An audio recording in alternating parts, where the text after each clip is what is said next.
अजीज दोस्तों, जादू अम्मा आयशा रजी अल्लाह ताला अन्हा का फरमान है।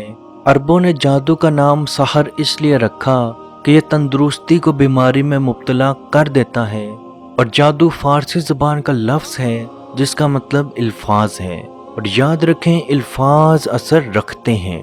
जैसा कि हम लोगों ने आपको बताया था कि एक जादू मुख्तलिफ तरह से किसी भी इंसान पे किया जा सकता है या किया जाता है। अब खिलाया गया जादू या वो जादू जो आपको खिलाया या पिलाया गया है, उसकी क्या निशानियां, क्या अलामात हैं, और उसके साथ साथ उसका क्या इलाज है। और इलाज भी ऐसा हो कि खिलाने वाला जितनी बार मर्जी जादू खिलाने की कोशिश कर ले, उसका जादू का असर आप पे ना हो। याद रखें, नबी पाक सल्लल्लाहु अलैहि वसल्लम का फरमान है, जादू सीखना, जादू सिखाना, जादू करना, जादू करवाना एक शिरकिया अमल है। और याद रखें, जो अमल बेशक वो मुसलमान हो या काफिर हो, जो भी ये अमल करवाएगा वो शिर्क करेगा, और शिर्क कुफर है, और काफिर का ठिकाना जहन्नुम है। हमारे बहन भाई चंद लम्हात की खुशियों के लिए या किसी से हसद करते हुए किसी से बदला लेने के लिए जादूगर के पास यूं चले जाते हैं जैसे अल्लाह से उनको बिल्कुल यकीन खत्म हो चुका। जादूगर के पास जाके अपना ईमान भी देंगे, अपना माल भी देंगे, अपनी इज्जत भी देंगे, लेकिन अल्लाह से इस चीज की उम्मीद नहीं रखनी। जादूगर भी टीवी पे इस तरह से ऐड देते हैं कि तलाक का मसला हो, यूरो लॉटरी हो या कोई भी मसला हो, आप हमारे पास आएं और हम लोग आपको फलां गारंटी या फलां चीजों के साथ आपका इलाज करेंगे। और वो वीडियो में इस चीज को भी बोल रहे होते हैं कि हम जादूगर हैं। लेकिन कमाल है हमारे बहन भाइयों का, जो बेवकूफों की तरह उनके पास चले जाते हैं, अपने रब से नहीं मांगेंगे, उनके आगे झोलियां फैला फैला कर दूसरों का नुकसान, अपना नुकसान करवाते रहते हैं। याद रखें, जो भी इंसान आपको जादू के जरिए तकलीफ देता या देती है, या जादू करवा के आप पे तकलीफ देता या देती है, वो दुनिया में भी जलील होकर रहेगा और आखिरत में भी उसके हिस्से कुछ नहीं होगा। आप थोड़ा सा अपना दर्द, अपनी तकलीफ बर्दाश्त करें। जिसने आप पे जादू किया उसका हिसाब अल्लाह पाक पर छोड़ दें, इंशाल्लाह अल्लाह आपको बेहतरीन अजर देगा। अब अगर आपको जादू खिलाया या पिलाया गया है, उसकी क्या निशानियां, क्या अलामात हैं, तो सबसे बड़ी और सबसे पहली निशानी, आपके मैदे में, आपके स्टमक में दायमी दर्द रहेगा। यानी आपके स्टमक, आपके मैदे में हर वक्त दर्द महसूस रहेगा। अपना चेकअप भी करवाएंगे, लेकिन उस चेकअप के बावजूद आपकी मेडिकल रिपोर्ट्स बिल्कुल क्लियर आएंगी। आपका दर्द दिन ब दिन बढ़ता रहेगा। हर वक्त आपको ऐसा महसूस होगा जैसे आपको उल्टी आने लगी है, या पेट में कसरत से पेट में गैस बननी शुरू होगी। बार बार आप वॉशरूम जाते रहेंगे। तो अजीज दोस्तों, ये खिलाए गए या पिलाए गए जादू की अलामत है। अब ये जादू किसी भी चीज के साथ खिलाया या पिलाया जा सकता है। जादूगर उस इंसान को खिलाने वाली कोई भी चीज पे जादू करके दे सकता है। जैसे आपको चीनी के ऊपर जादू करके दे दिया, आपके तमाम घर वाले वो चीनी का इस्तेमाल कर लें, चाय पीते हुए चाय में वो चीनी डाली, सब ने पी, लेकिन उसका असर सिर्फ और सिर्फ आप पे होगा। इसी तरह वो किसी और भी खाने वाली चीज पे जादूगर जादू करके दे सकता है। या अगर वो आपके घर का बंदा है तो वो कुकिंग करते हुए भी खाने के अंदर कोई चीज जिसके ऊपर जादू का असर हो, आपके खाने में भी वो चीज मिला सकता है या मिला सकती है। और इस जादू का असर और किसी भी घर वाले पे नहीं होगा, इसका असर सिर्फ आप पे होगा। अब इस तरह के जादू का क्या इलाज है या कैसे इलाज किया जाए, तो सबसे पहले आपने सूरह बनी इसराइल आयत नंबर 81, जो कि आपको स्क्रीन पर नजर आ भी रही है, जिसका तर्जमा कुछ यूं है कि कह दीजिए, आप कह दीजिए कि हक आ गया और बातिल मिट गया। बेशक बातिल तो था भी मिटने वाला, खत्म होने वाला।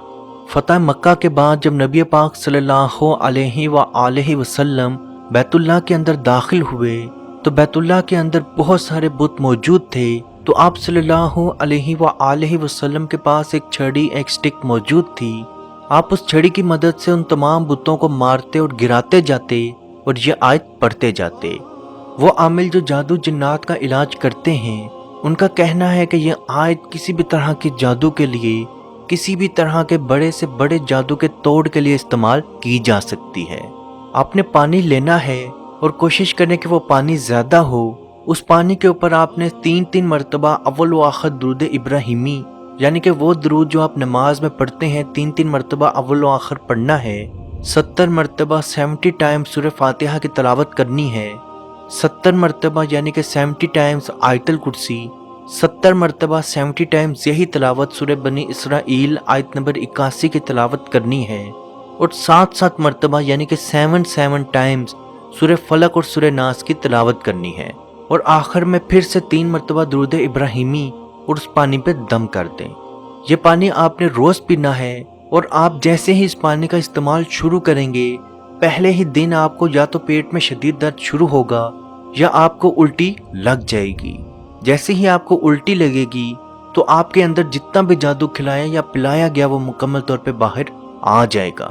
اگر الٹی نہیں لگتی تو اسی پانی کا استعمال آپ کرتے جائیں تو آہستہ آہستہ 15 سے 30 دن کے اندر اندر آپ کا پیٹ درد ختم ہوتا جائے گا، اور جیسے ہی پیٹ درد ختم ہوگا وہ اس چیز کی دلیل، اس چیز کی علامت ہوگی کہ آپ کے اندر کا جادو مکمل طور پہ ٹوٹ گیا۔ بعض دفعہ یہ جادو پیشاب کے ذریعے بھی نکل جاتا ہے، یعنی کہ یہ پانی آپ پئیں اور جب آپ کو پیشاب آئے اس پیشاب کے ذریعے بھی آپ کا جادو نکل جاتا ہے، لیکن 70% لوگوں کو الٹی لگ جاتی ہے اور الٹی کے ذریعے ہی ان کا جادو باہر آتا ہے۔ اگر آپ کو الٹی نہیں لگتی تو گھبرانے یا ٹینشن والی کوئی بات نہیں، آپ کا جادو پیشاب کے ذریعے آٹومیٹکلی نکل جائے گا۔ عزیز دوستو، یاد رکھیں اگر یہ جادو آپ پہ ایک مرتبہ ہوا ہے تو دوسری دفعہ پھر ہو سکتا ہے، اس لیے جب بھی آپ کو ایسا درد محسوس ہو تو یہی پانی دم کر کے پینا شروع کر دیں، خود بھی پئیں، اپنے گھر والوں کو بھی پلائیں، اور جہاں تک ہو سکے اس آیت کا، اس دم کا، اس پانی کا کسی سے بھی ذکر مت کریں، کیونکہ اگر وہ آپ کے گھر کا ہی کوئی قریبی انسان ہوا اور اس کو پتہ چلا کہ اس عمل کے ذریعے آپ جادو توڑ رہے ہیں تو آپ پہ کسی اور طریقے سے وہ جادو کرنا شروع کر سکتا ہے۔ تو جہاں تک ہو سکے راز میں رہتے ہوئے اس جادو کا علاج کریں۔ اللہ پاک سے دعا ہے کہ ہم سب کو اپنے حفظ و ایمان میں رکھے، اور جو لوگ بیمار ہیں اللہ پاک ان کو صحت و تندرستی عطا فرمائے، اور تمام لوگوں کو حلال رزق، حلال طریقے سے حلال رزق عطا فرمائے، اور کشمیر کے بھائیوں پہ خصوصی رحم عطا فرمائے اور ان کو آزادی کی نعمت عطا فرمائے۔ آمین۔ اللہ حافظ۔ مت پوچھئے کہ کیا ہے سرکار کی گلی میں، مت پوچھئے کہ کیا ہے۔ اے مالک ہمارے اٹھے ہوئے ان گندے ہاتھوں کی طرف نہ دیکھ، مالک اپنا رحم اور اپنا کرم فرما، مقبوضہ کشمیر کے مسلمانوں کو آزادی کی نعمت سے مالا مال فرما۔ اے اللہ اس حال کے اندر جب کہ ان پر ظلم و ستم ہو رہے ہیں، اس قدر ان پر مصائب اور آلام ہیں، اے مالک و مولا اس ماہ مقدس کی مقدس گھڑیوں کا صدقہ اے اللہ کشمیر کے مسلمانوں کو آزادی کی نعمت سے مالا مال فرما۔ اے مالک جو ان پر مصائب اور آلام بارش کی طرح برس رہے ہیں، اے مالک تو اپنا خاص فضل اور اپنا کرم فرما، ان کی اس آزمائش کو، اس امتحان کے اندر ان کو کامیاب فرما، ان کی اس آزمائش کو دور فرما۔ اے مالک و مولا اپنا کرم فرما، ان کو آزادی کی نعمت سے مالا مال فرما۔ اے مالک ہم گناہگار سیاکار جو بھی ہیں تیرے محبوب کی امتی ہیں، تجھے تیرے نبی علیہ السلام کا، اس کی محبوبیت کا واسطہ دے کر تجھ سے دعا مانگتے ہیں۔ اے مالک کشمیر کے مسلمانوں کو آزادی کی نعمت سے مالا مال فرما۔ اے مالک ملک پاکستان کو استحکام عطا فرما، ملک پاکستان کی سرحدوں کی خیر فرما، ملک پاکستان کی سرحدوں پر پہرا دینے والے نوجوانوں کو الہ العالمین ہمت اور حوصلہ عطا فرما۔ ملک پاکستان اور دنیا کے اندر اسلامی مملکت کے جتنے بھی حکمران ہیں، اے مالک ان کو شرم و حیا عطا فرما۔ اے مالک ان کو کفار کی آنکھوں میں آنکھیں ڈال کر بات کرنے کا حوصلہ اور ہمت عطا فرما۔ اے مالک و مولا اسلامی ملکوں کو اکٹھے ہو کر اے مالک و مولا کشمیر کی سلامتی کے لیے، حق حدرادیت کے لیے آواز اٹھانے کی توفیق عطا فرما۔